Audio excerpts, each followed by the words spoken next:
anniversary of Martin Luther King Jr.'s death in 1968. He was assassinated due to his activity in the civil rights movement during the 50s and 60s. Because of his efforts and the efforts of many other activists like himself, the Civil Rights Act of 1965 was passed, giving many African Americans around the country, and particularly in the South, the right to vote. This right to vote that many people have sacrificed their time, health, and lives for is sadly being taken for granted by people in our country, and especially people of our age. Citizens ages 18 to 24 are the age group that has the lowest voter turnout of eligible voters. In an analysis of 15 Clemson students I did on March 6, 2015, 45% said that they don't vote. In preparation for this speech, I've done extensive research through books as well as internet articles. By the end of my speech, you will know more about the problem of non-voting among young adults and how we can responsibly fix that problem. First, let's discuss the issue with young adult voting in America right now. As I stated earlier, our age bracket has the lowest voter turnout of any age group. Charles Franklin of Political Arithmetic wrote an article in 2008 showing that the voter turnout was around 45% of the population for 18 to 24-year-olds for the 2008 presidential election. This number is incredibly low and far lower than other groups, such as ages 40 to 60, of whom about 60% showed out, and the elderly voters, ages 70 to 90, where around 70% showed up to the polls.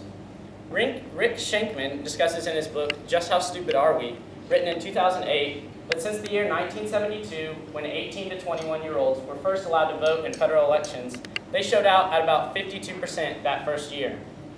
Since then, the percentage of voter turnout has decreased, reaching a low point in 2000, when just 35% voted. According to Shankman, despite the most intense get-out-and-vote effort ever focused on young people, in 2004, just 47% took the time to cast a ballot. Martin Wattenberg wrote in his book, Is Voting for Young People? If these trends continue unabated, many established democracies around the world will continue towards a government of older people, for older people, and by older people. Also, according to an article written by Garrett Knowles in 2014, young people, who tend to be more cosmopolitan, liberal, and hopeful than their elders, tend to be switched off by the negativity and cynicism of campaigns targeting the unhappy old. With this becoming more and more of a reality, we are getting away from our definition of government as for all people. There are various different reasons people use as to why they don't or can't vote. The most common of these excuses is lack of accessibility to the voting polls. This was a common answer on my student analysis, with 3 of the 7 people who said that they don't vote stating this as their reason. Another reason young people say they don't vote is because they don't feel it pertains to their lives. However, in a book written in 2014 by Jonathan Nagler and Jan Lightly, Who Votes Now?, they talk about this issue and reference a study done by Heiden and Wolfganger in 2001. They studied life events such as marriage, home ownership, employment, and leaving home and their impact on youth voting. They found that among individuals 24 and under, there is little support that any of these role takings increase voter turnout. This just goes to show that these life events don't impact voting practices. Even though you think you will vote when it pertains to you more, you are just as likely not to vote later on in life if you don't make it a priority now. Now that we know a little more about the problem of low youth voter turnouts, I will now discuss the solution to this problem, as well as some other facts as to why you should make voting a priority. So here's the radical solution. Go out and vote. Tell others to vote, and take them to the polls with you. This is the only way to fix the issue of low voter turnout and age misrepresentation in our nation's government. What most people that don't vote don't realize is how critical the act of voting is to our nation. There are many reasons why we should vote, not only as young people, but as citizens of this great country. First of all, we're very privileged to have the right to vote. Many people in countries around the world are imprisoned or even killed for having opposing views of those in power. Freedom of thought and of speech are a wish, not a reality, and voting for those in power is not an option. In my research analysis, I asked to what degree students agree with the statement, your vote can change the outcome of an election, and 11 of the 15 students agreed.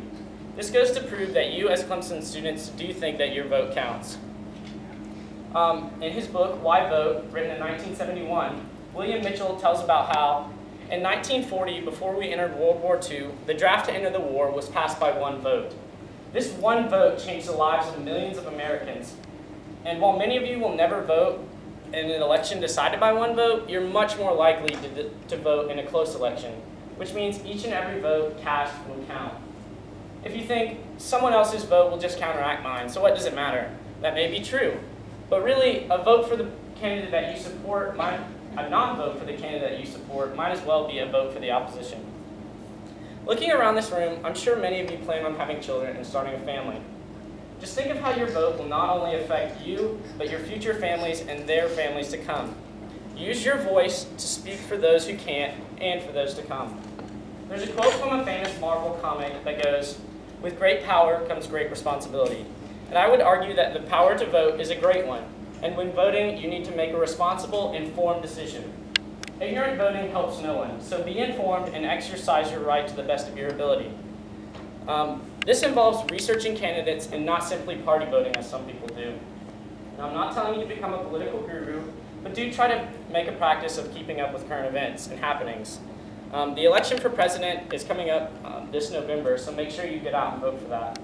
At the end of the day, if you don't get out and vote, who will?